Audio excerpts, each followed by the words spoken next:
There once was this episode of The Simpsons that presented the audience with a chart of the food chain. I mean, this is the best kind of joke you get out of The Simpsons because there's really no punchline.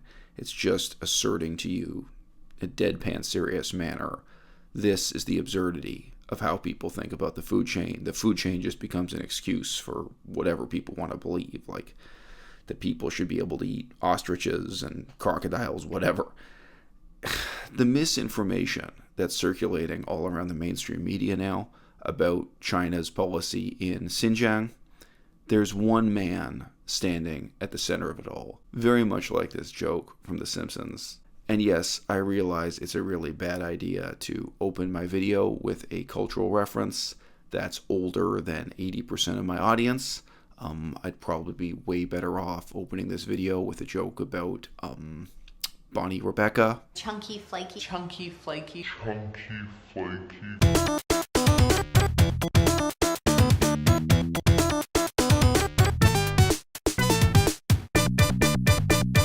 So the internment campaign of detaining large numbers of Uyghurs and other Turkic minorities into camps is really what distinguishes what's going on in Xinjiang from what China has done in other minority regions, including Tibet and other Tibetan regions. It also distinguishes it from the Cultural Revolution because it's the probably largest targeted internment of an ethno-religious minority since the Holocaust, basically. This guy is a German, he's called Adrian Zenz. He's not an expert at all, neither of China or Islam or human rights, and he's an evangelist. And it's now commonplace for Western politicians and major media outlets to liken China to Nazi Germany and suggest that China's conducting a Holocaust against Uyghur Muslims. These are incredibly damning accusations, and we at the Gray Zone feel that it's important to examine the basis of these claims before running with them. The article claims to be based on government statistics and documents and interviews with 30 witnesses, yet it soon becomes clear that the article is mostly based on a report authored by Adrian Zenz, a German researcher who popularized the idea that 1 million people were locked up in Xinjiang based on accounts of only 8 people. His latest report on birth rate in Xinjiang was funded by the Jamestown Foundation, a conservative think tank based in Washington, D.C.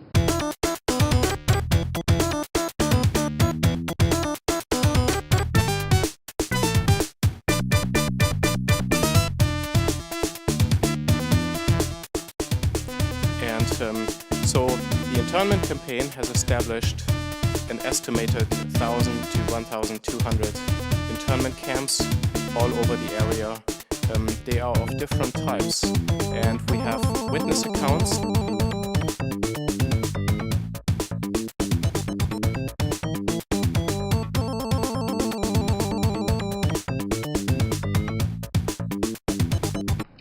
So the Network of Chinese Human Rights Defenders is a Washington, D.C. based NGO with a strong pro-United States and strong anti-China bias. They also have likened China to Nazi Germany in the past. It was a report by the Network of Chinese Human Rights Defenders that first popularized the millions detained figure with respect to Uyghur Muslims in Xinjiang in a 2018 report to the UN Committee on the Elimination of Racial Discrimination. This has often been misrepresented in the West as a UN-authored report because it was cited by a U.S. member of that panel. It was not authored by the UN or a UN body. In this report, the Network of Chinese Human Rights Defenders estimates that 1 to 3 million Uyghur Muslims are in re-education detention camps or re-education day programs. And according to the CHRD, this is based on interviews and limited data. When one looks at the actual study behind their claims that they published, it's in fact based on interviews with 8 anonymous Uyghur individuals living in villages in Xinjiang. One only needs to take a quick read of his 20-odd page report in order to find, well, more questions than answers. For instance, he claims that most recently Uyghur regions appear to conceal birth rate data, indicating its increasing sensitivity. Now, for the first time in about 2 decades, Kashgar Prefecture's 2019 annual report does not divulge birth, death, or natural population growth rates. The reason for this is, according to Zen's, apparent. Kashgar's population declined between 2018 and 2019. This could be due to out-migration. It might also be caused by extremely low birth rates. Can you believe your ears? This is apparent. Such sentences should never have been the language of a researcher. Simply because such details are missing in one annual report, could any serious scholar reach the conclusion that this must have been the result of a forced birth control campaign?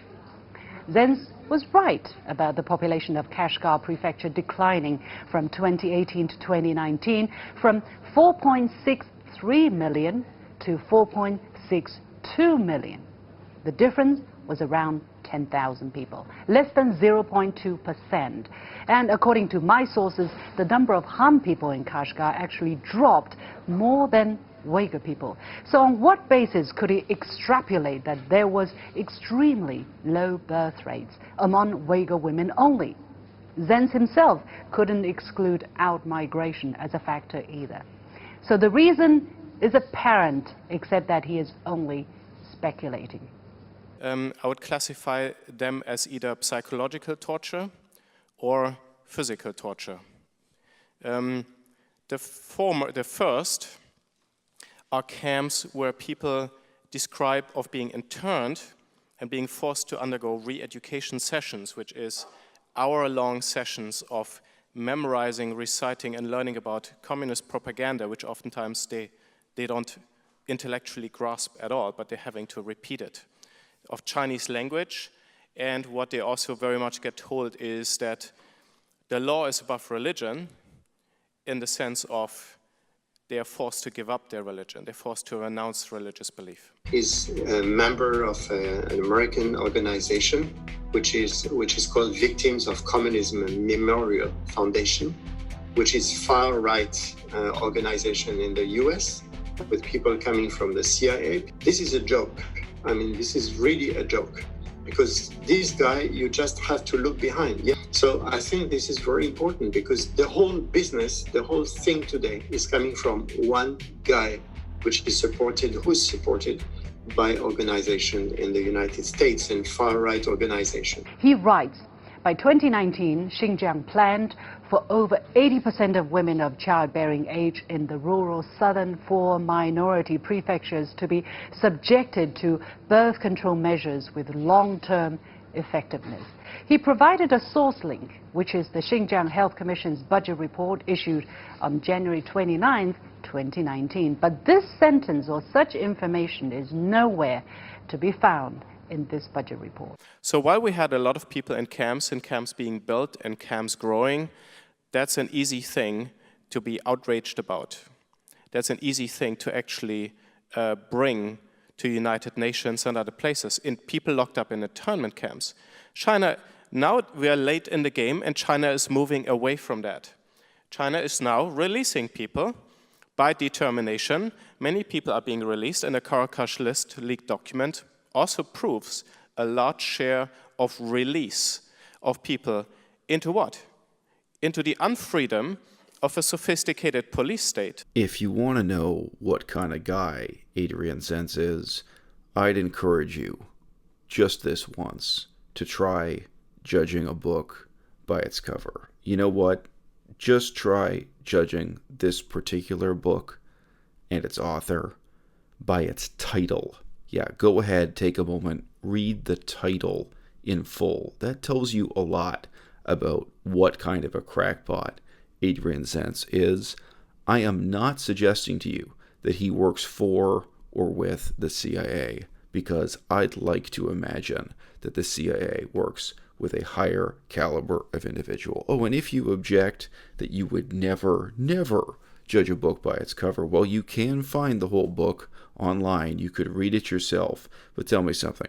Do you actually take a copy of Maxim magazine off the shelf and read page after page with a completely open mind, as if there's just no way you can prejudge what the contents of this magazine are going to be by its cover, by its title, by the summary of information that's provided to you there, yeah, you know what? Spare yourself. In this case, judge a book by its cover and judge the author by the book. The Jamestown Foundation, the foundation that published his work, yeah, the Jamestown Foundation is a joke that doesn't even endure the scrutiny of a quick Google search, a Google search I would encourage you all to do. I'd just like to close this video with a lament for the good old days of really highly professional CIA, black ops, and disinformation campaigns. There really were disinformation campaigns involving Vietnam, Cambodia, Sudan, and Haiti that I have researched, and I can say honestly, still to this day, people find them convincing. Still to this day, like I talk to other specialists in the field, and it's like, bro, you don't know that's CIA disinformation? Like, it still hasn't been debunked in the eyes of people with PhDs who consider themselves specialists in Cambodia or whatever. But what, a lot of people with PhDs are chumps. Adrian Zenz himself is an example of that. And yeah, you know what? That brings me back to like the other funny recurring leitmotif. I mean, what is it that makes Adrian Zenz supposedly respectable? It's that he has a PhD from Cambridge University, England, in social anthropology. Yeah, you know what? I used to be married to a woman with a PhD specifically from Cambridge University, England, specifically in social anthropology. I spent a whole lot of time hanging out with, hobnobbing with, meeting face-to-face the professors and students in social anthropology at Cambridge, England. I am unusually well qualified to tell you just how little it means that this particular crackpot got a PhD from Cambridge. And, you know, I do notice that a great many of these people who are put on stage and presented as experts don't actually speak, read, or write Chinese. I mean, look, I never thought I'd be wistful for the bad old days. You know, normally when the disinformation is of a low enough quality, what it really indicates is not that the intelligence professionals lack professionalism, but that they're dragging their feet.